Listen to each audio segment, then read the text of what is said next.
चलिए, नमस्कार मेरे प्यारे सभी साथियों। Good morning to all of you.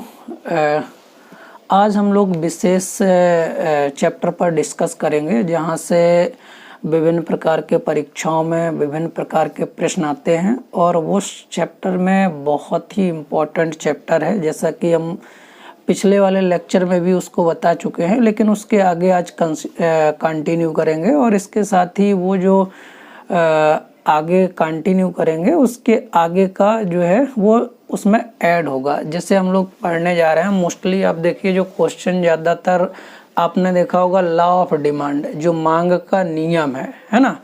मांग के नियम के आधार पर हम लोग उसकी मांग की लोच को पढ़ते हैं, ठीक है।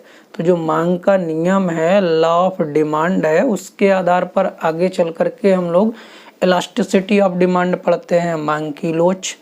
तो मांग की लोच हम लोग पहले पढ़ चुके हैं, पिछले प्रीवियस लेक्चर में पढ़ चुके हैं, इसका वीडियो अपलोड है।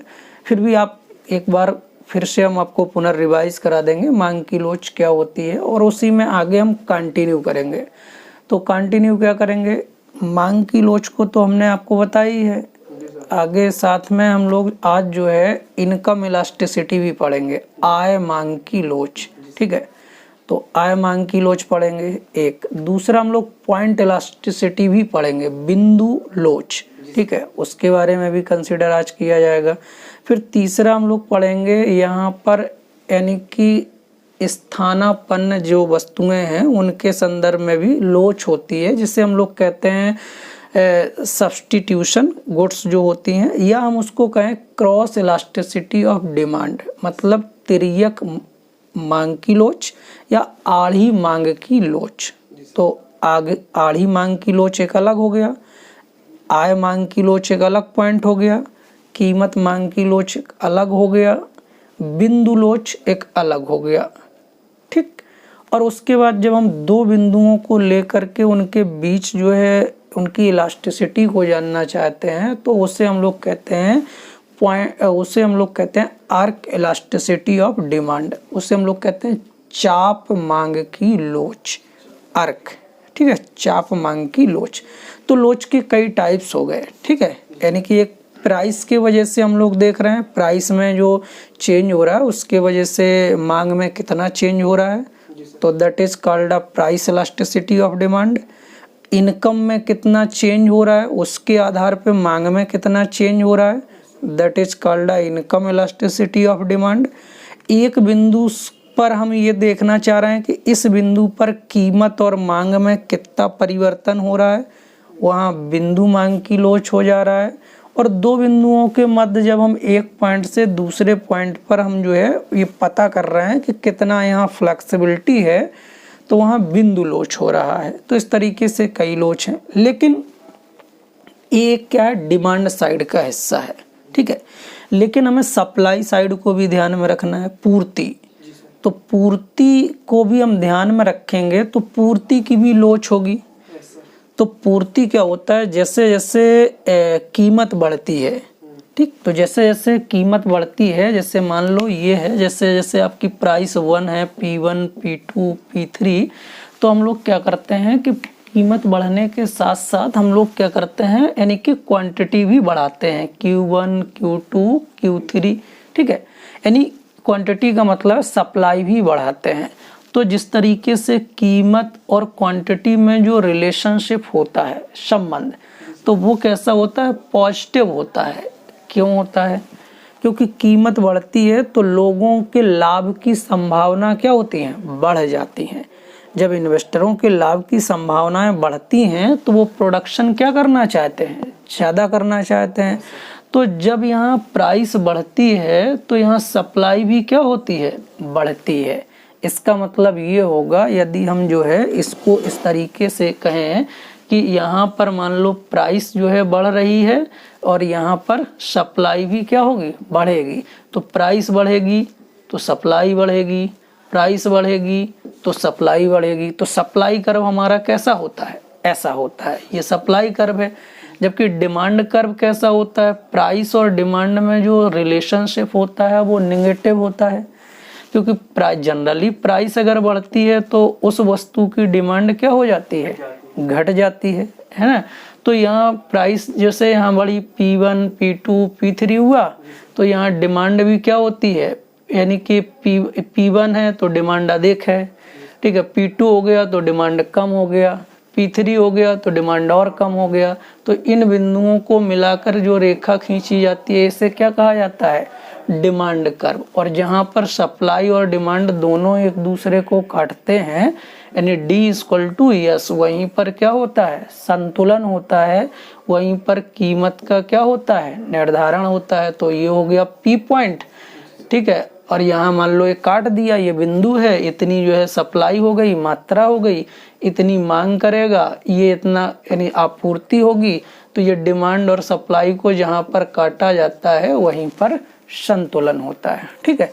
तो अब हम लोग जो बात करने जा रहे हैं वो बात ये है कि जो हम लोगों ने विभिन्न प्रकार की ये मांग की लोच, ठीक है, और कीमत की लोच, जो उसके साथ आय लोच, इन सब के बारे में हम लोग एक विस्तार से स्टडी करेंगे, ठीक है।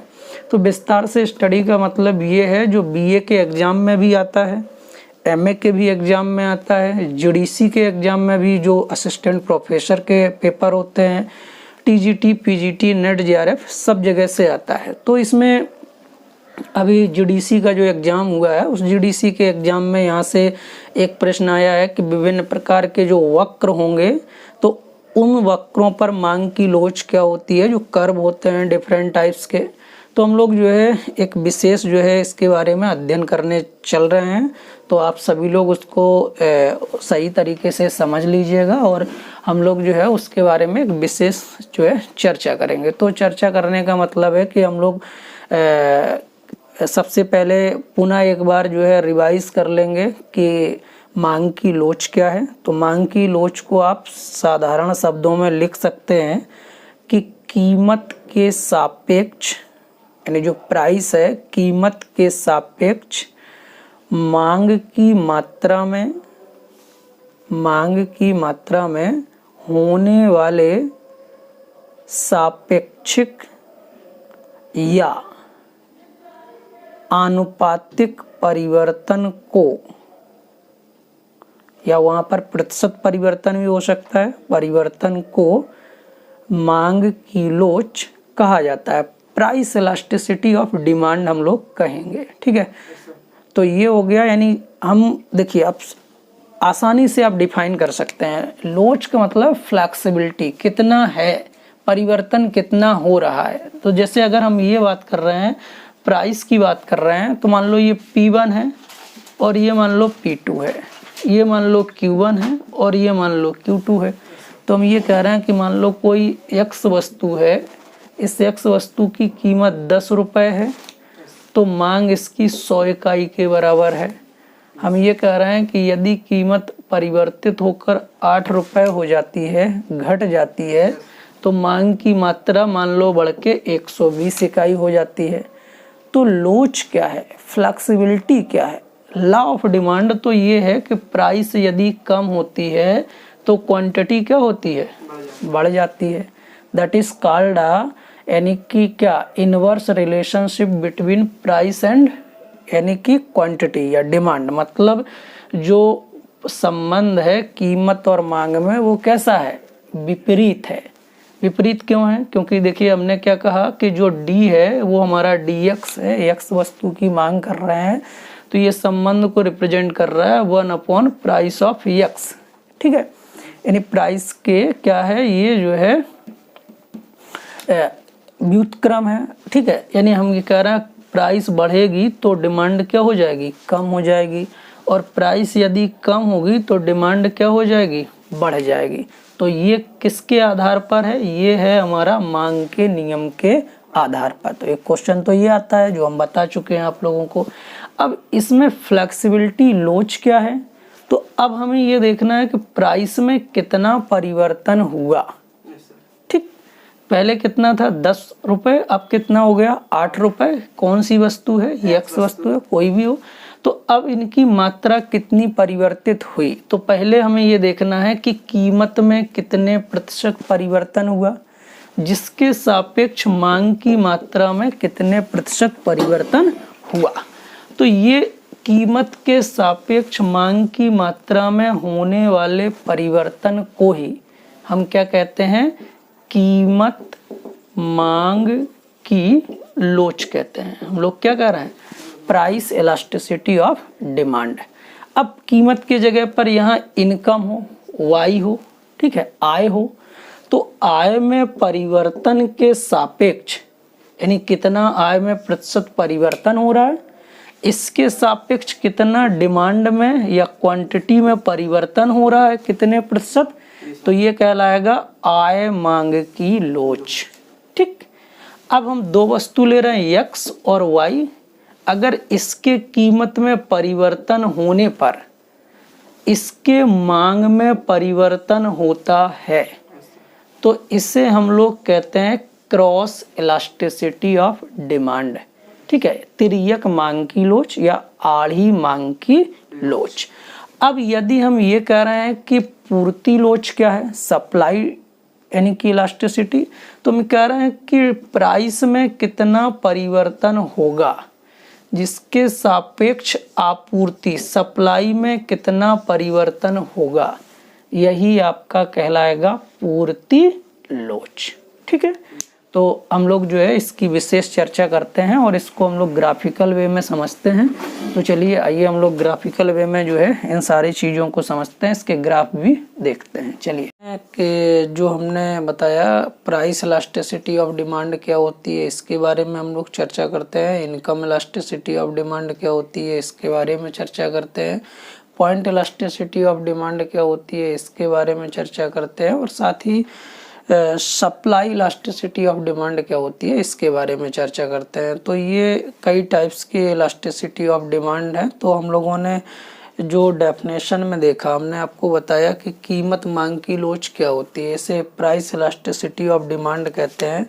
तो हमने आपको डेफिनेशन बताया कि कीमत के सापेक्ष, मान लो ये कोई P है, ये कोई X वस्तु है, X वस्तु की ये P1 कीमत है, P2 कीमत है, इस वस्तु की X वस्तु की ये मांग है, इसकी ये यानी Q1 मांग है और Q2 मांग है। हम ये कह रहे हैं कि कीमत के सापेक्ष मांग की मात्रा में होने वाले सापेक्षिक या प्रतिशत परिवर्तन को ही कीमत मांग की लोच कहा जाता है। तो जब हम कीमत के सापेक्ष देख रहे हैं कि कीमत में कितने प्रतिशत परिवर्तन हो रहा है, इसके सापेक्ष मांग की मात्रा में कितने प्रतिशत परिवर्तन हो रहा है, या सापेक्षिक परिवर्तन हो रहा है या आनुपातिक परिवर्तन हो रहा है, तो उसी को हम लोग क्या कहते हैं, कीमत मांग की लोच, प्राइस इलास्टिसिटी ऑफ डिमांड। अब ये परिवर्तन कैसा हो सकता है, तो जैसे मान लो फॉर एग्जांपल हमने कहा किसी वस्तु का प्राइस 10 रुपये है, तो मांग की मात्रा हमने कहा कितना है, 100 इकाई के बराबर है। अब यदि किसी वस्तु की कीमत घट के 8 रुपये हो जाए तो मांग की मात्रा हम कहते हैं बढ़कर कितना हो जाए, 120 इकाई। तो हम ये जानना चाह रहे हैं कि यहाँ कीमत में कितना प्रतिशत परिवर्तन हो रहा है, इसके सापेक्ष मांग की मात्रा में कितना प्रतिशत परिवर्तन होगा। जो परिवर्तन होगा वही मांग की लोच कहलाएगी। अब ये परिवर्तन कितने के बराबर हो सकता है, तो ये परिवर्तन हो सकता है इकाई के बराबर हो, यानी ED = 1 हो। इसका मतलब है जितना कीमत में परिवर्तन हो उतना ही मांग की मात्रा में। जैसे फॉर एग्जांपल ये जो उदाहरण हमने दिया, तो 10 रुपये है, 10 को हम मान लेते हैं ये 100% के बराबर है, और 8 का मतलब हो गया 80% के बराबर। तो ये अगर हम परसेंटेज में देखें तो 100%, ये हो गया 80%, यानी कितना परिवर्तन हो रहा है यहाँ पर, 20%। यानी कितना परिवर्तन, 20%, यानी चेंज यहाँ पर पहले कीमत 10 रुपये थी, कीमत घट के कितना हुई, 8 रुपये। तो इसका मतलब हुआ कि कीमत में परिवर्तन कितना हुआ, 20%। मांग में देखिए यहाँ 100 था, यहाँ 120 हो गया, यानी यहाँ कितना प्रतिशत परिवर्तन हो गया, 20%। तो परिवर्तन यहाँ समान है, इसका मतलब है वैल्यू भी क्या होगी, 1 आएगी। तो यहाँ पर ये वैल्यू होगी 1 के बराबर आएगी।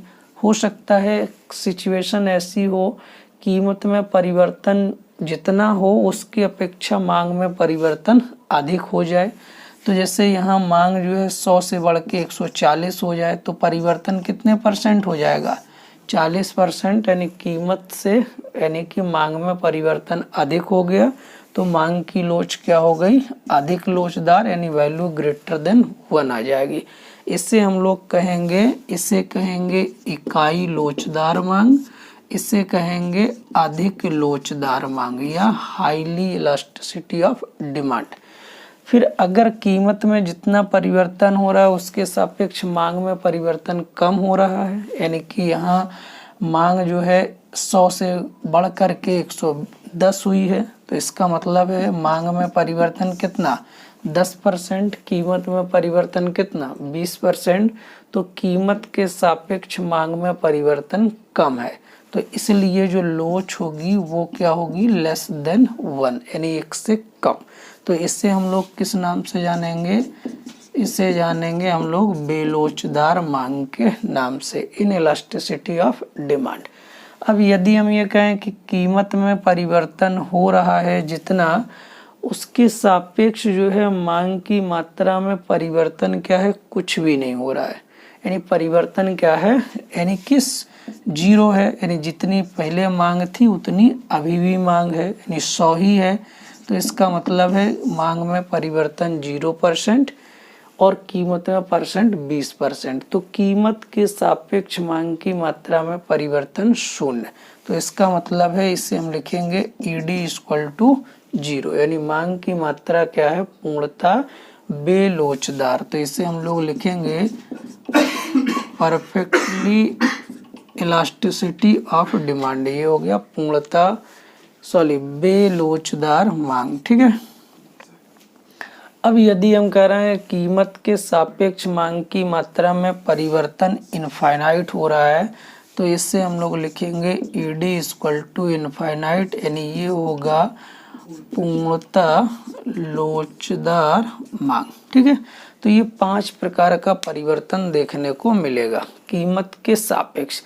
यही परिवर्तन आय मांग की लोच की बात किया जाएगा, तो आय के सापेक्ष मांग की मात्रा में कितना परिवर्तन हो रहा है, यानी कि यहाँ पर जितना परिवर्तन होगा प्रतिशत किसमें, आय में परिवर्तन के सापेक्ष, उसे हम लोग क्या कहेंगे, आय मांग की लोच। उसी तरीके से पूर्ति के संदर्भ में देखेंगे कि जब कीमत में परिवर्तन होगा P1 और P2, तो कीमत में कितने प्रतिशत परिवर्तन हो रहा है या सापेक्षिक किसी वस्तु के, तो उसकी मांग में, यानी कि उसके आपूर्ति में, सप्लाई में, सॉरी, यहाँ आपूर्ति में कितना परिवर्तन हुआ है, S1 और S2, तो यहाँ पर कितना परिवर्तन हो रहा है, ये परिवर्तन कीमत के सापेक्ष आपूर्ति में होगा, तो उसे हम लोग क्या कहेंगे, यानी पूर्ति मांग की लोच। तो ये एक हो गया, यही है। आपको यदि यहाँ प्राइस दिया रहे तो प्राइस इलास्टिसिटी ऑफ डिमांड, यदि यहाँ पर इनकम दिया रहे तो इनकम इलास्टिसिटी ऑफ डिमांड, यदि यहाँ पर प्राइस के सापेक्ष सप्लाई में परिवर्तन हो रहा है तो यहाँ पर पूर्ति मांग की लोच, ठीक है।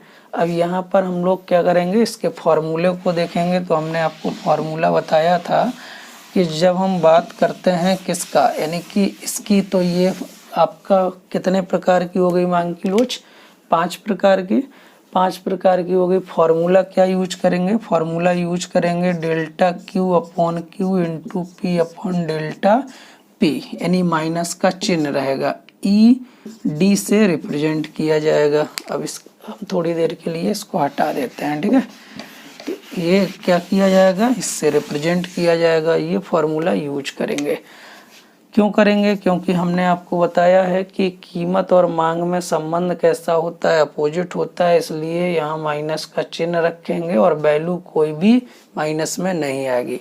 क्यों, क्योंकि मांग कहाँ से स्टार्ट हो सकती है, 0 से लेकर के कहाँ तक जा सकती है, इनफाइनाइट तक। तो 0 से लेकर के रेंज मांग की कहाँ तक होगी, इनफाइनाइट तक। तो यहाँ पर ये फॉर्मूला यूज किया जाएगा। ये क्या होगा, इसको हिंदी में हम क्या लिखेंगे, हिंदी में लिखेंगे कि मांग की लोच बराबर लोच इक्वल टू माइनस किसमें परिवर्तन, मांग की मात्रा में सापेक्षिक या प्रतिशत परिवर्तन।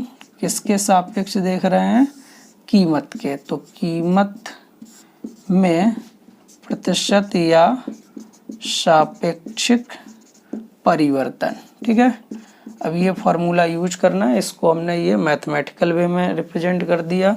डेल्टा क्यू क्या रिप्रेजेंट करेगा, Q2 minus Q1। Delta P क्या रिप्रेजेंट करेगा, P2 माइनस P1। तो P2 यानी कि क्या है, ये जो कीमत है, और P1 क्या है, प्रीवियस कीमत है। डेल्टा क्यू क्या है, चेंज इन क्वांटिटी, और डेल्टा पी क्या है, चेंज इन प्राइस। तो डेल्टा क्यू कैसे निकालेंगे, Q2 माइनस Q1, और डेल्टा पी कैसे निकालेंगे, P2 माइनस P1। और Q क्या होगा, Q equal to Q1, P क्या होगा, P इक्वल टू P1। ये हो गया पूर्व की कीमत, और ये हो गया पूर्व की मांग।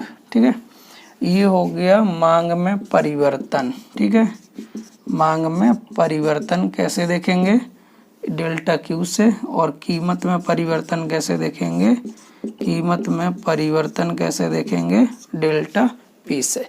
अब इस वाले फॉर्मूले को यदि हम, यानी कि इस वाली वैल्यू को यदि हम इस वाले फॉर्मूले में रखें तो हमें इसमें से कोई ना कोई वैल्यू मिलेगी, जो मिलेगी उसी के आधार पर मांग की लोच हो जाएगा। तो चलिए हम लोग इस वाले फॉर्मूले का यूज करते हैं और इस वाले ऊपर वाले एग्जाम्पल को सॉल्व करते हैं। ठीक है, तो हमारा डेल्टा पी कितना आ जाएगा, डेल्टा पी आ जाएगा कितना, P2 माइनस P1, यानी कि 8 माइनस 10 इक्वल टू माइनस 2। ठीक है, और डेल्टा क्यू कितना आ जाएगा, Q2 माइनस Q1, यानी कि 120 माइनस 100 इक्वल टू 20। ये हो गया हमारा डेल्टा क्यू। P कितना है, P इक्वल टू 10। Q कितना है, Q इक्वल टू Q1, यानी कि 100। तो ये P है, यानी कि P1 equal to P, Q1 equal to Q। ठीक है, अब इसको फॉर्मूले में रख रहे हैं, तो ED equal to minus delta Q upon Q into P upon delta P। अब माइनस डेल्टा Q कितना आया, तो डेल्टा Q आया है हमारा कितना, 20, और Q कितना है, Q है हमारा 100, और इस P कितना है, P है हमारा 10। डेल्टा P कितना है, डेल्टा P है माइनस 2। तो देखिए माइनस से माइनस कैंसिल हो गया। ठीक है, ये हो गया 20 इंटू 10 इक्वल टू, यानी कि 200, और ये 100 इंटू 2 कितना हो गया, 200। तो चाहे इसको ऐसे काट लें, एक जीरो से एक जीरो कैंसिल हो गया, एक जीरो से एक जीरो कैंसिल हो गया, 2 से 2 कैंसिल हो गया, इक्वल टू 1। इसका मतलब है ED इक्वल टू कितना आया, 1। मांग की लोच कैसी है, इकाई लोचदार या सम लोचदार मांग। तो इसी तरीके से वैल्यू यदि 1 से अधिक आता है तो अधिक लोचदार मांग, वैल्यू 1 से कम आता है तो बेलोचदार मांग, वैल्यू 0 आता है तो पूर्णतः बेलोचदार मांग, और वैल्यू इनफाइनाइट आता है तो पूर्णतः लोचदार मांग। ये मैं यानी कि मांग की लोच वाला ये वीडियो जो है वो अपलोड कर चुका हूँ। ठीक है, पहले मैंने मांग की लोच का वीडियो अपलोड किया है, अब जा करके वहाँ पूरा इसको पढ़ सकते हैं। तो एक बार हमने पुनः इसका आपका क्या करा दिया, रिवीजन करा दिया। ठीक है, अब हम लोग जो पढ़ने जा रहे हैं वो इनकम पॉइंट और सप्लाई, ठीक है, वो इम्पोर्टेंट है, उसकी बात करेंगे। तो ये इस तरीके से होगा। अब इसमें कभी कभी क्या होता है, वस्तुएं पूछ लिया जाता है, तो वस्तुएं पूछ लिया जाएगा, तो वस्तुओं के संदर्भ में जैसे हम बात करेंगे, इकाई लोचदार यदि मांग है तो इसमें इकाई लोचदार जो मांग होगी उसमें क्या होगा, जो मांग उसमें जो होगा वस्तु वो किस प्रकार की होगी, आरामदायक होगी।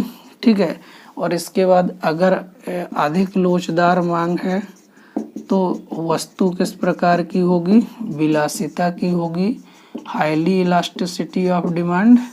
और यदि मांग की लोच क्या है, बेलोचदार है, ठीक है, तो वस्तु किस प्रकार की होगी, आवश्यक मुख्य रूप से खाद्य पदार्थ,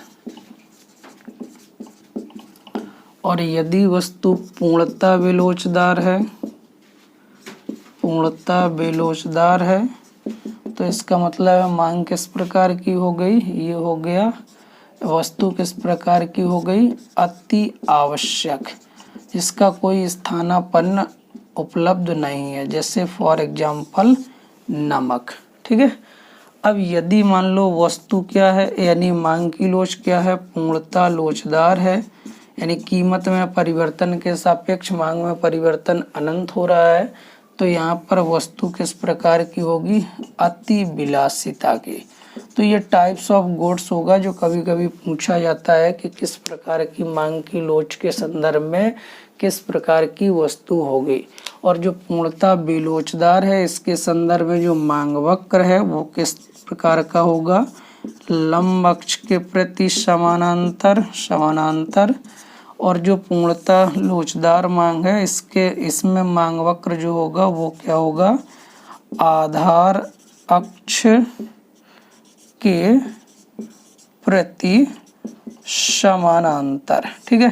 तो इस तरीके से ये क्वेश्चन यहाँ से बनेंगे, तो आपको ये ध्यान में रखना होगा ये मांग की लोच वाले क्या है क्वेश्चन है। अब इनको हम लोग यदि क्विकली समझना चाहें तो इनका ग्राफिकली वे में हम लोग रिप्रेजेंटेशन कर सकते हैं। तो उस ग्राफिकली रिप्रेजेंटेशन को समझने के लिए चलिए हम लोग जल्दी से क्विक तरीके से इसका ग्राफ भी देख लेते हैं और इसको एक ग्राफ में हम लोग डिनोट भी कर देते हैं। ठीक है, जिससे आपको इजली वे में और समझ में आ जाएगा। यदि आप वो वीडियो नहीं देखे हैं तो इस वीडियो से भी समझ सकते हैं। जैसे हमने कहा कि यहाँ पर हम क्या कर रहे हैं, एक तरफ प्राइस ले रहे हैं, प्राइस ऑफ एक्स, और एक तरफ डिमांड ऑफ एक्स। ये एक्स वस्तु की मांग है, ये वाई है। तो हमने यहाँ दो के इंटरवल से प्राइस को रिप्रेजेंट कर दिया यहाँ पर। ठीक है, और यहाँ पर हमने 50-50 के इंटरवल से क्या कर दिया, इसको डिनोट कर दिया। अब मान लो हमने कहा प्राइस 10 रुपये है, मांग की मात्रा कितनी है, 100 इकाई के बराबर है। प्राइस जो है रिड्यूस होकर के 8 रुपये हो गया है, तो मांग की मात्रा बढ़कर 120 इकाई हो गई। तो यहाँ परिवर्तन 20, यहाँ भी परिवर्तन 20। इसका मतलब है ये दोनों बिंदुओं को मिलाते हुए जो रेखा खींची जाएगी इससे हम लोग कहेंगे क्या, मांग वक्र। और ये मांग वक्र कैसा है, बाएं से दाएं के तरफ गिरता हुआ। परिवर्तन कीमत के सापेक्ष मांग में कितना हो रहा है, समान। तो इससे हम लोग लिखेंगे ED = 1। वस्तु किस प्रकार की होगी, वस्तु होगी आपका आरामदायक, ठीक है, कंफर्टेबल गुड्स। ठीक, तो ये यहाँ पर वस्तु हो गई, ये मांग की लोच हो गई, ये हो गया आपका यानी परिवर्तन एक किसके समान, कीमत का परिवर्तन, यानी कि कीमत में जो परिवर्तन हो रहा है वो किसके सापेक्ष, जो मांग में परिवर्तन है उसके सापेक्ष बराबर है। इसी में दूसरा आप ग्राफ देख लीजिए। जैसे मान लो यहाँ पर कीमत में परिवर्तन रिप्रेजेंट किया जाए 2, 4, 6, 8, 10। यहाँ पर ये प्राइस ऑफ एक्स लंब अक्ष पर, आधार अक्ष पर जो है मांग की मात्रा 50 इकाई, 100 इकाई, 150 इकाई, ये डिमांड ऑफ एक्स है। तो मान लो हमने कहा प्राइस 10 रुपये है तो मांग की मात्रा कितना है, 100 इकाई है। प्राइस हमने कहा क्या हो जाए, यानी कि कीमत में कमी, यानी कि 20% हो, प्राइस में परिवर्तन 20%, कीमत घट गई तो मांग की मात्रा बढ़ कर के कितना हो जाए, 150। इसका मतलब है कि मांग में परिवर्तन 50%, यानी कीमत के सापेक्ष मांग में परिवर्तन क्या है, अधिक है। इसलिए यानी कि मांग की लोच क्या हो जाएगी, अधिक हो जाएगी। ये डिमांड कर्व हो गया आपका मांग वक्र D। ठीक है, तो इस यहाँ हम क्या लिखेंगे, ED > 1। ठीक है, वस्तु किस प्रकार की हो जाएगी, वस्तु हो जाएगी आपका विलासिता की। तो विलासिता की वस्तु हो गई और मांग की लोच हो गई, मांग वक्र बाएं से दाएं के तरफ गिरता हुआ हो गया। फिर यदि हम तीसरे ग्राफ को भी यहाँ प्लॉट करें तो यहाँ पर यानी ये क्या है, ये है जो है हाईली इलास्टिसिटी ऑफ डिमांड। ठीक है, अधिक लोचदार मांग। ठीक, हम तीसरे ग्राफ को भी रिप्रेजेंट कर दे रहे हैं। तीसरे ग्राफ में लंब अक्ष पर प्राइस, आधार अक्ष पर डिमांड, और यहाँ पर 50-50 के रेशियो से हम क्या कर रहे हैं, रिप्रेजेंट कर दे रहे हैं। तो मान लो 2, 4, 6, 8, 10, ठीक है, 12। अब मान लो हमने कहा प्राइस जो है 10 रुपये था, तो डिमांड कितनी थी, 100 इकाई। अब प्राइस में हम कह रहे हैं कि जितने प्रतिशत कमी हो गई, मान लो प्राइस 40% कम हो गई, यानी 10 से घट करके 6 रुपये हो गई एक्स वस्तु की, लेकिन मांग की मात्रा क्या है, यानी 20% बढ़ी, 120 हुई। तो इसका मतलब है कि कीमत के सापेक्ष मांग की मात्रा में परिवर्तन क्या है, अपेक्षाकृत कम है। तो यहाँ पर ये इवन पॉइंट था, ये इवन पॉइंट था, ये आपका मांग वक्र था।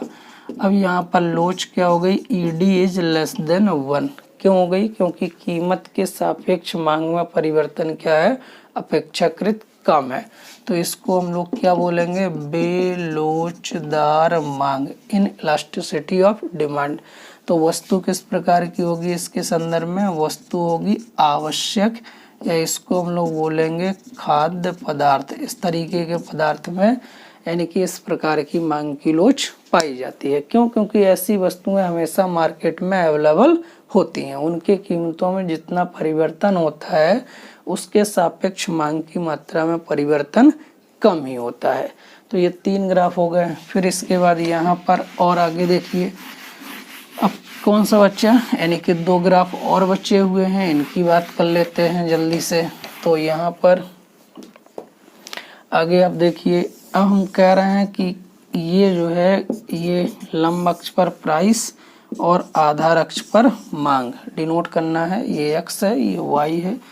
तो यहाँ पर हमने ये कहा 2, 4, 6, 8, 10 ये कीमत हो गई, ये यहाँ पर मांग हो गई 50, 100, 150, 200, ठीक है।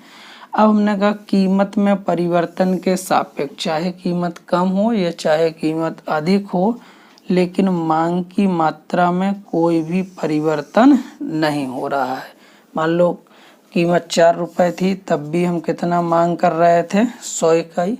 कीमत बढ़ गई किसी वस्तु की, तब भी हम मांग कितना कर रहे हैं, 100 इकाई। किसी वस्तु की कीमत और भी बढ़ गई तो हम मांग कितना कर रहे हैं, 100 इकाई। या कीमत घट गई तब भी हम मांग कितना कर रहे हैं, यानी कि इतना ही कर रहे हैं। तो इसका मतलब है जो मांग वक्र है वो किस प्रकार का हो जाएगा, वो मांग वक्र लंब अक्ष के प्रति पैरेलल हो जाएगा। वस्तु यानी कि मांग किस प्रकार की हो जाएगी, ईडी इक्वल टू 0, यानी पूर्णतः बेलोचदार मांग, यानी इसमें कोई भी फ्लेक्सिबिलिटी नहीं है। तो वस्तु किस प्रकार की हो जाएगी, तो वस्तु होगी आपका कौन सा, ये हो जाएगा अति आवश्यक, ठीक है। तो वस्तु हो गई very necessary goods, for example नमक, ठीक है, जिसका कोई स्थानापन्न नहीं है। अगर मान लो ये 20 रुपया किलो है तब भी 1 चम्मच यूज करना है, और अगर मान लो ये यानी 2 रुपया किलो हो जाए तब भी हम क्या करेंगे, उतना ही यूज करेंगे, ठीक है। तो ये हो गया आपका कौन सा मांग, यानी कि ये हो गया पूर्णता कौन सा, ये हो गया आपका पूर्णता बेलोचदार मांग, perfectly in elasticity of demand. अब इसी तरीके से जब मांग जो है क्या हो जाए, यानी कि आधार अक्ष के प्रति समानांतर हो जाए, तो फिर इससे हम लोग क्या बोलेंगे, तब फिर इससे हम लोग बोलेंगे पूर्णतः लोचदार मांग। जैसे मान लो प्राइस है 2, 4, 6, 8, 10, हम ये कह रहे हैं कि कीमत के सापेक्ष मांग की मात्रा में परिवर्तन अनंत हो, यानी कीमत यदि थोड़ी सी कम हो तो मांग इनफाइनाइट बढ़ जाए, कीमत या थोड़ी सी अधिक हो तो मांग में परिवर्तन क्या हो जाए, शून्य हो जाए। तो यहाँ पर देखिए, जैसे हमने कहा कीमत 8 रुपये है, मान लेते हैं मांग की मात्रा कितनी है, 50 इकाई के बराबर है, ठीक है। अब यदि कीमत जो है बढ़ कर के 10 रुपये हो जाए तो मांग की मात्रा क्या हो जाए, 0 हो जाए। या कीमत में परिवर्तन थोड़ा सा हो, यानी कम हो जाए, मांग कीमत क्या हो जाए, घट के 6 रुपये हो जाए, तो मांग की मात्रा क्या हो जाए, इनफाइनाइट बढ़ने लगे, ठीक है। यानी 50 इकाई, 100 इकाई, 150 इकाई, 200 इकाई लगातार क्या हो रही है, वो बढ़ती चली जा रही है, तो ये जो है क्या होगा, इससे E1 point, E2 point, E3 point, E4 point, यानी इस तरीके का हमको रेखा मिलेगी। इससे हम लोग क्या बोलेंगे, ये हमारा होगा मांग वक्र। और मांग की लोच कैसी होगी, ED इक्वल टू इनफाइनाइट, पूर्णतः लोचदार मांग। और वस्तु किस प्रकार की होगी, तो वस्तु होगी अति विलासिता की वस्तु, वेरी लग्जरी गुड्स। तो ये हो गया, यानी कि जो है पांचों प्रकार की जो मांग की लोच है वो अलग अलग वस्तुओं के संदर्भ में पाई जाती है, अलग अलग मांग वक्र होता है, और ये कीमत के सापेक्ष मांग की मात्रा में होने वाला सापेक्षिक या प्रतिशत परिवर्तन को व्यक्त करता है। ठीक है, तो अब इन सभी का एक ग्राफ में हम लोग रिप्रेजेंटेशन देख लेते हैं। एक ही ग्राफ में सभी प्रकार की लोच को समझ लेते हैं। तो एक ही ग्राफ में हम लोग सभी प्रकार की मांग की लोच को समझते हैं। देखिए ये है, ये हमने कहा ये जो है x अक्ष है और ये y अक्ष है, यहाँ पर प्राइस ऑफ x है, यहाँ पर डिमांड ऑफ x है। हम ये कह रहे हैं जब मांग वक्र लंब अक्ष के प्रति समानांतर होता है तो मांग की लोच क्या होती है, यानी ये होती है ED इक्वल टू 0। इससे हम लोग बोलते हैं पूर्णतः बेलोचदार मांग। वस्तु किस प्रकार की होती है, अति आवश्यक। ठीक, अब यदि मांग वक्र आधार अक्ष के प्रति समानांतर होता है तो इसका मतलब है मांग की लोच कैसी होती है, ED इक्वल टू इनफाइनाइट। वस्तु किस प्रकार की होती है, वस्तु होती है अति विलासिता की, वेरी लग्जरी गुड्स। और यहाँ पर मांग की लोच किस प्रकार की है, तो ED इक्वल टू इनफाइनाइट, तो इसको लिखेंगे ये होती है पूर्णतः लोचदार मांग। ठीक, अब इन दोनों के मध्य रेंज क्या हो गई, यहाँ से यहाँ तक की रेंज हो गई 0 से इनफाइनाइट। अब ये 90 डिग्री का एंगल हो गया, इसको हम 0 पॉइंट मान रहे हैं। अब यहाँ से एक दोनों को बराबर विभाजित करते हुए रेखा खींचेंगे 45 डिग्रीज, तो ये मांग की लोच कहलाएगी ED इक्वल टू 1 इस वाले मांग वक्र पर। तो वस्तु किस प्रकार की होगी, वस्तु होगी आरामदायक। और मांग की लोच किस प्रकार की है, मांग की लोच है इकाई लोचदार। ठीक है, यानी इस वाले रेखा पर कीमत के सापेक्ष मांग में परिवर्तन समान होगा। अब यदि यानी कि ये मांग वक्र जो है ऊपर के तरफ शिफ्ट हो, ठीक है, तो इसका मतलब है मांग की लोच क्या है, ED इज ग्रेटर देन 1। ये हो रहा है क्या, अधिक लोचदार मांग। इसे हम लोग कहेंगे अधिक लोचदार मांग, हाईली इलास्टिसिटी ऑफ डिमांड। और वस्तु किस प्रकार की होगी, वस्तु इसमें होगी विलासिता की। और ऊपर के तरफ चले जाएंगे तो मांग की लोच क्या हो जाएगी, पूर्णतः लोचदार।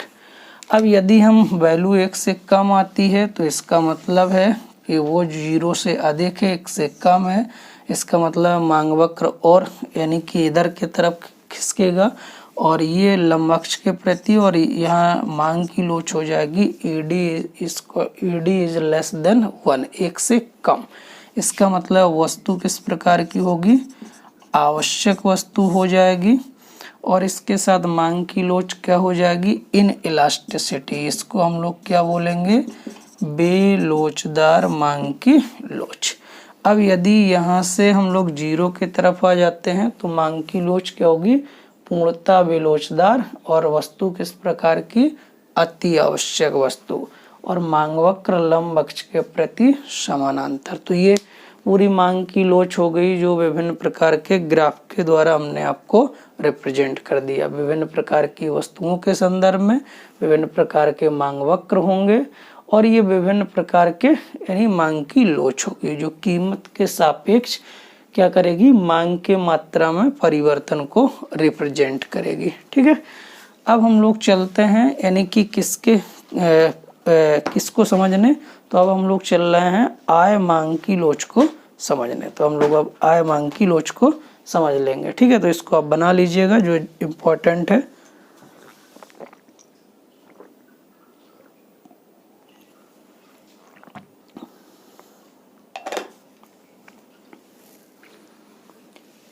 चलिए अब इसको हम लोग क्या करते हैं, हटा देते हैं।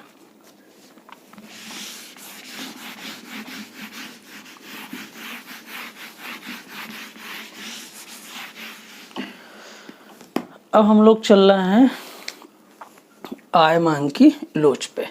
तो हमने बताया इनकम के सापेक्ष मांग की मात्रा में होने वाले परिवर्तन को हम क्या कहेंगे, आय मांग की लोच। तो इनकम यदि y1 है, y1 से y2 बढ़ती है तो d1 से d2 मांग क्या होगी, बढ़ेगी, ठीक है। यानी इसका मतलब है आय और मांग में कैसा संबंध होता है, पॉजिटिव संबंध होता है, ठीक है। सूत्र वही लगेगा, अब आपको वही फॉर्मूला यूज करना है, यानी कि जो अभी प्राइस इलास्टिसिटी ऑफ डिमांड में यूज किया है। तो अभी हम कीमत की जगह क्या लिख सकते हैं, यहाँ पर हम लिख सकते हैं आय, यानी यहाँ हम लिख सकते हैं आय मांग की लोच, और यहाँ क्या लिख सकते हैं, ईपी की जगह EY, इससे रिप्रेजेंट करेंगे इसको, ठीक है। तो फॉर्मूला क्या बनेगा, यानी कि आय में आनुपातिक परिवर्तन किसके सापेक्ष हम लोग देख रहे हैं, यानी कि मांग के सापेक्ष। तो ये मांग में सापेक्षिक परिवर्तन किसके सापेक्ष दे रहे हैं, यानी कि आय के सापेक्ष। तो उसी तरह से जैसे कीमत में जो परिवर्तन हो रहा है उसके सापेक्ष मांग में कितना परिवर्तन, तो यहाँ भी आय में कितना परिवर्तन हो रहा है इसके सापेक्ष मांग में कितना परिवर्तन होगा। तो इसको हम लोग ऐसे लिखेंगे। अब यहाँ माइनस का चिन्ह यूज नहीं होगा, तो यहाँ लिखेंगे EY equal to delta Q upon Q into Y upon delta Y। इसका मतलब है ये फॉर्मूला हो गया किसका, आय के लोच का फॉर्मूला हो गया, ठीक है। तो अब ये भी कई प्रकार की होगी, तो ये हमें क्या होती है, पॉजिटिव होती है, ठीक है। अगर वैल्यू क्या होगी, EY इक्वल टू 1 आ रही है तो आय लोच क्या होगी, बराबर होगी, समान होगी, यानी कि ये समान होगी। अगर EY इस ग्रेटर देन आ रहा है इसका मतलब है आय लोच अधिक होगी, ठीक है, आय की मांग लोच। यदि EY इज लेस देन 1 आ रहा है इसका मतलब है आय लोच कम होगी। और यदि मान लो EY इस, यानी कि ये जो है क्या हो रहा है, 0 हो जा रहा है, इसका मतलब है कोई भी परिवर्तन नहीं हो रहा है। अब अगर मान लो EY इस इक्वल टू, यानी कि या इक्वल टू माइनस वैल्यू आ जाए, इसका मतलब है वस्तु क्या हो रही है, घटिया प्रकार की हो रही है, गिफिन टाइप्स की। क्यों, क्योंकि व्यक्ति की इनकम तो बढ़ रही है लेकिन इनकम बढ़ने के साथ साथ मांग की मात्रा में कोई भी परिवर्तन नहीं हो रहा, तो वो नेगेटिव को दिखाएगी। इसलिए जो इनकम इलास्टिसिटी है वो भी इसी प्रकार से, इसी फॉर्मूले से हम लोग क्या करेंगे, फाइंड करेंगे। जैसे हमने कहा कि यहाँ पर मान लो आय में परिवर्तन, ठीक है, तो यहाँ पर मांग में परिवर्तन क्वांटिटी Q। अब यहाँ मान लो हमने कहा कि ये परिवर्तन जो है ये यहाँ 20, 40, 60, 80, 100, ठीक है। और यहाँ यानी कि क्या है, 20, 40, 60, 80, यहाँ भी इकाई है क्वांटिटी, और ये x। हम कह रहे हैं कि यदि मान लो 40 रुपये, 40 हमारी इनकम होती है, ठीक है, तो हम जो है कितना मांग कर रहे हैं, 40 इकाई के बराबर मांग कर रहे हैं। हम कह रहे हैं हमारी आय जो है 20 रुपये बढ़ जाती है, तो हम क्या कह रहे हैं, 20 इकाई और भी मांग की मात्रा बढ़ा देते हैं। तो इसका मतलब है परिवर्तन क्या हो रहा है, समान हो रहा है। तो यहाँ से इन दोनों बिंदुओं को जो रेखा खींची जाएगी उसे हम लोग क्या कहेंगे, ये होगा आय मांग की लोच, ठीक है, समान है। यानी कि जितना इनकम यहाँ बढ़ी हुई है उतना ही क्या हो गया, आय भी यहाँ बढ़ गई। इसको मान लो परसेंटेज में डिनोट करें तो हम इसको ऐसे भी परसेंटेज में डिनोट कर सकते हैं, ठीक है। यानी यहाँ 20 रुपये बढ़ी है इनकम, तो यहाँ 20 इकाई मांग भी बढ़ गई। अब यदि हम ये कहें, यहाँ हम क्या कह रहे हैं, ये क्या है, यहाँ है EY इक्वल टू 1, ठीक। ये क्या है, ये जो वस्तु है ये जिस तरीके की है वो है आरामदायक वस्तु है, ठीक है। लग्जरी में क्या होता है, जैसे मान लो हमारी इनकम, ठीक है, यहाँ रिप्रेजेंट कर रहे हैं, डिमांड या क्वांटिटी यहाँ रिप्रेजेंट कर रहे हैं। अब हम कह रहे हैं कि मान लो यहाँ पर ये हम रिप्रेजेंट कर दे रहे हैं 20, 40, 60, 80, 100, यहाँ हम रिप्रेजेंट कर दे रहे हैं 20, 40, 60, ठीक है। तो हमने कहा कि मान लो 40 जो है इनकम हमारी 40 रुपये है, तो हम मांग कितना कर रहे हैं 40 इकाई। हम कह रहे हैं इनकम हमारी बड़ी है 20 रुपये 60 हो गई है, तो अब हम मांग कितना कर दे रहे हैं, अब हम मांग कर दे रहे हैं 80 इकाई, ठीक है। तो यानी यहाँ पर इसका मतलब इस वाले पॉइंट से अब हम लोग क्या हो गए, इस वाले पॉइंट पर चले गए। तो यहाँ परिवर्तन कितने का है 20 रुपये का, यानी हम कह सकते हैं 20%।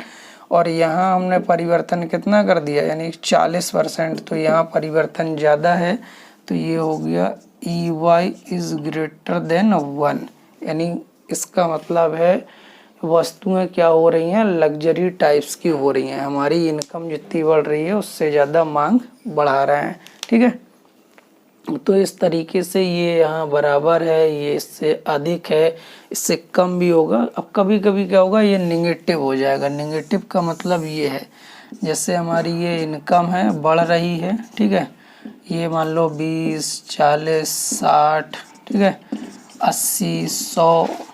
उसके बाद हमारा जो है क्या हो रहा है, यहाँ ये क्वांटिटी है, ठीक, ये जो है ये लंब अक्ष पर इनकम है, ये यहाँ 20, 40, 60, 80, ठीक है।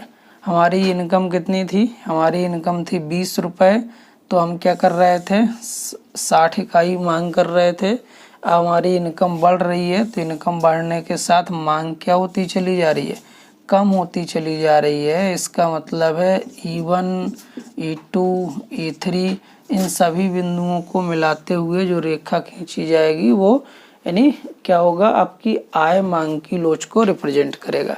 तो अब यहाँ आय मांग की लोच क्या हो गई, निगेटिव, यानी कि यहाँ पर ये जो है आपकी आय मांग की लोच क्या है, ऋणात्मक। और वस्तु किस प्रकार की है, वस्तु आपकी हो जाएगी घटिया प्रकार की या निकृष्ट प्रकार की। क्यों, क्योंकि इनकम बढ़ने के साथ आपकी आय क्या होनी चाहिए, बढ़नी चाहिए, जबकि यहाँ क्या हो रही है, घट रही है। तो इसलिए यानी कि ये है इनकम इलास्टिसिटी ऑफ डिमांड। अब इसी में हम लोग पॉइंट इलास्टिसिटी ऑफ डिमांड को देख लेते हैं, कंसीडर कर ले रहे हैं। देखिए पॉइंट इलास्टिसिटी ऑफ डिमांड क्या है। पॉइंट इलास्टिसिटी ऑफ डिमांड जो है वो आपको बताएगी कि किसी एक मांग वक्र के एक निश्चित बिंदु पर मांग की लोच क्या होगी, ठीक है। तो आपको ये देखना है पॉइंट इलास्टिसिटी ऑफ डिमांड क्या बताएगी। तो पॉइंट इलास्टिसिटी ऑफ डिमांड, मान लो ये आपका क्या है, एक मांग वक्र है, ठीक है। अब इस मांग वक्र पर मान लो ये कोई बिंदु P है, ये P पॉइंट है, या इसको हाँ ये P, इसको हम K पॉइंट मान लेते हैं। और ये जो है ये यहाँ P हो गया, कीमत हो गई, और ये जो है यहाँ पर क्या हो गया, मांग हो गई, यानी कि Q हो गया। तो अब यहाँ पर ये y अक्ष है, ये x अक्ष है। तो अब ये पॉइंट में ये देखा जाएगा कि मांग वक्र के पॉइंट पर, किसी भी पॉइंट पर, इस वाले पॉइंट पर, इस वाले पॉइंट पर, या हम कहें इस वाले पॉइंट पर, या हम कहें इस वाले पॉइंट पर, या हम कहें इस वाले पॉइंट पर, मान लो ये B पॉइंट है, ये A पॉइंट है, ये C पॉइंट है, ये D पॉइंट है, इन सभी बिंदुओं पर मांग की लोच क्या होगी। तो आपको ये देखना है, आपको ये फॉर्मूला लगाना है कि जब हम किसकी बात करते हैं, यानी बिंदु की बात करते हैं, तो एक मांग पर जो विभिन्न बिंदु होते हैं इन पर मांग की लोच अलग अलग होती है, ठीक है। तो यहाँ पर जब हमें ये देखना है, इसके लिए फॉर्मूला यूज करेंगे कि जो मांग वक्र है, मांग वक्र के नीचे का हिस्सा, ठीक है, अपॉन मांग वक्र के ऊपर का हिस्सा, ठीक है, यही फॉर्मूला यूज करना है आपको कहाँ पर, पॉइंट इलास्टिसिटी ऑफ डिमांड में, ठीक है। तो यहाँ पर हम लोग क्या करेंगे, यानी कि यहाँ पर के ए यानी नीचे का हिस्सा अपॉन के डी, ठीक है, ऊपर का हिस्सा। तो ये आपका कहलाएगा ईपी, यानी कि हम इसे ईपी मतलब इलास्टिसिटी ऑफ पॉइंट, ठीक है, ईपी से हम यानी कि पॉइंट इलास्टिसिटी से डिनोट कर दे रहे हैं, ठीक है। अब इसका मतलब है कि मांग वक्र के नीचे का हिस्सा अपॉन मांग वक्र के ऊपर का हिस्सा। तो यहाँ पर अगर हम ये कहें के वाले पॉइंट पर मांग की लोच यानी बिंदु मांग की लोच क्या होगी, तो बराबर होगी, यानी यहाँ पर क्या होगी, ईपी इक्वल टू 1।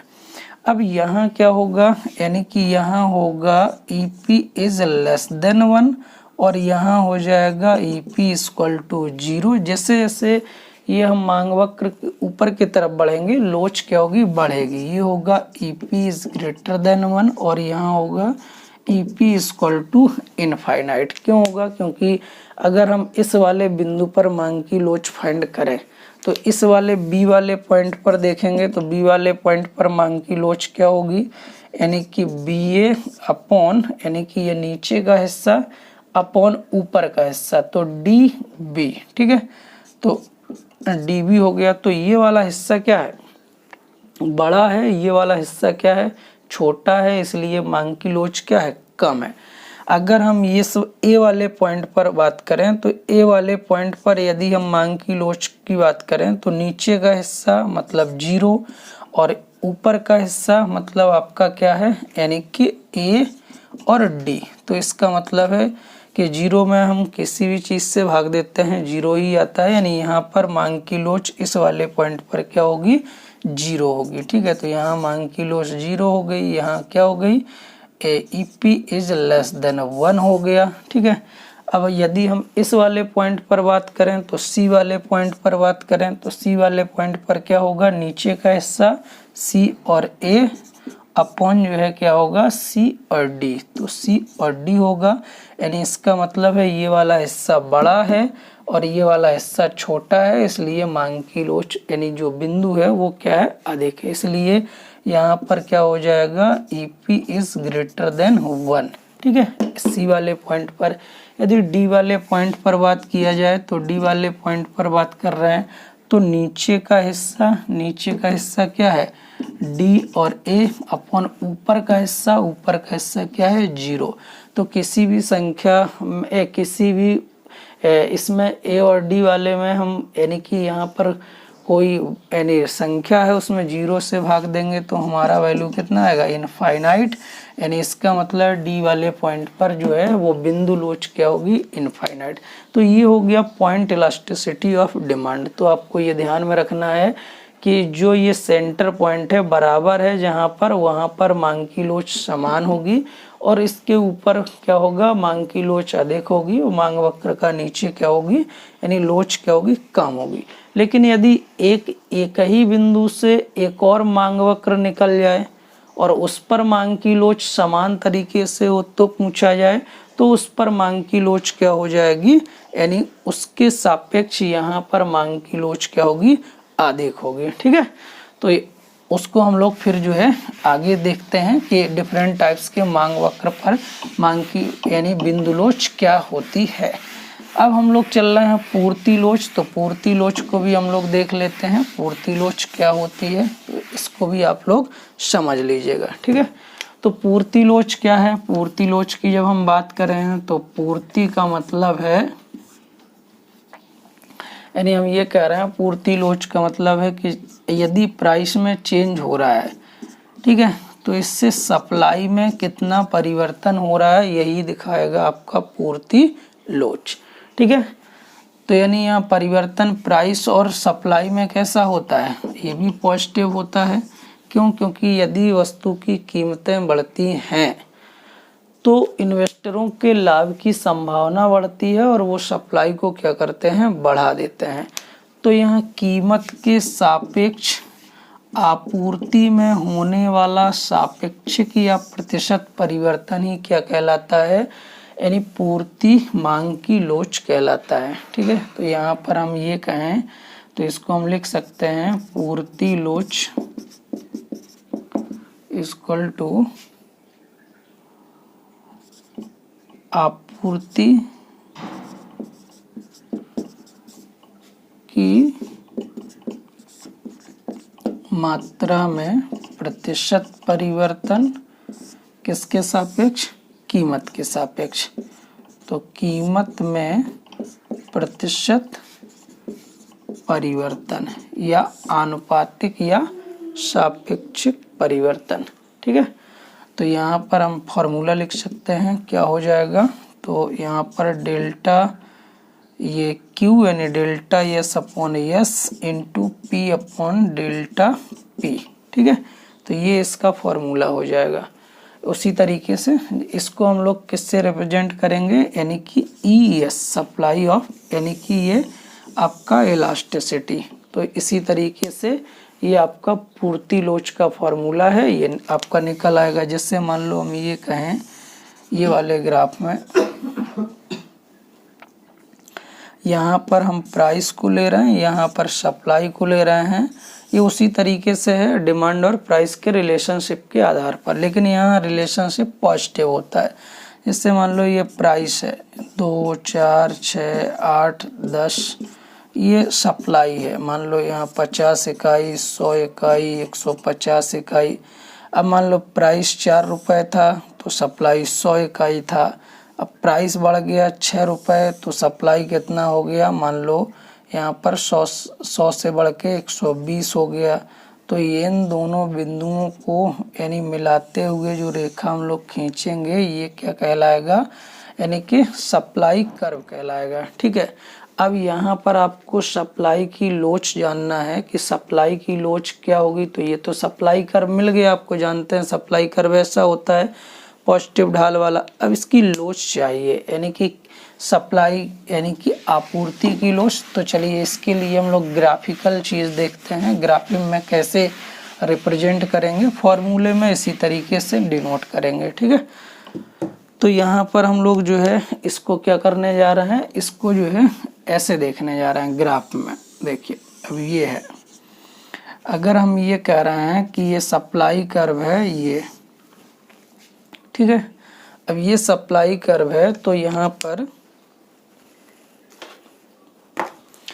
कह रहे हैं ये सप्लाई कर्व है। तो यहाँ पर ये जो P पॉइंट है इस पॉइंट पर क्या चाहिए, यानी कि पूर्ति की लोच चाहिए। तो यहाँ पर क्या है, प्राइस है, यहाँ पर क्या है, सप्लाई है। अब हमने कहा इस ये जो सप्लाई कर्व है ये S और ये S, तो हम कह रहे हैं ये इस वाले पॉइंट से एक लंब डाल देते हैं कहाँ पर, आधार अक्ष पर। और यहाँ पर हम इसको लिख दे रहे हैं ये है हमारा Q पॉइंट। ठीक है, अब ये हमारा Q पॉइंट है तो हमें ये चाहिए कि यहाँ पर जो है सप्लाई की लोच क्या होगी। ठीक है, तो अब यहाँ पर हम लोग जो है इसको, ये जो सप्लाई लाइन थी इसको जो है ऐसे करके मिला देते हैं इधर। ठीक, और ये है O पॉइंट, ये हो गया T पॉइंट, ये हो गया Q पॉइंट। तो यहाँ पर सप्लाई लोच हमें पता करना है। तो सप्लाई लोच यहाँ पर हम O और ये Q is greater than T और Q से। ठीक है, तो ये O और जो Q है ये ग्रेटर देन है किससे, T और Q से। इसका मतलब है कि यहाँ पर ये वाला हिस्सा कम है किस वाले हिस्से से, इस वाले हिस्से से, O और Q वाले से, इसलिए सप्लाई जो लोच है वो क्या होगी, कम होगी, यानी कि ES इज लेस देन 1, 1 से कम होगी। अब यही ग्राफ यदि इस तरीके का होता, यानी यहाँ पर ये सप्लाई कर्व यहाँ से बना होता, ठीक है, और इस वाले बिंदु पर जो है लोच यदि पूछा जाता, ठीक है, सप्लाई कर्व के इस वाले पॉइंट पर, तो यहाँ से हम एक लंब डालते और ये मान लो लंब Q हो गया और ये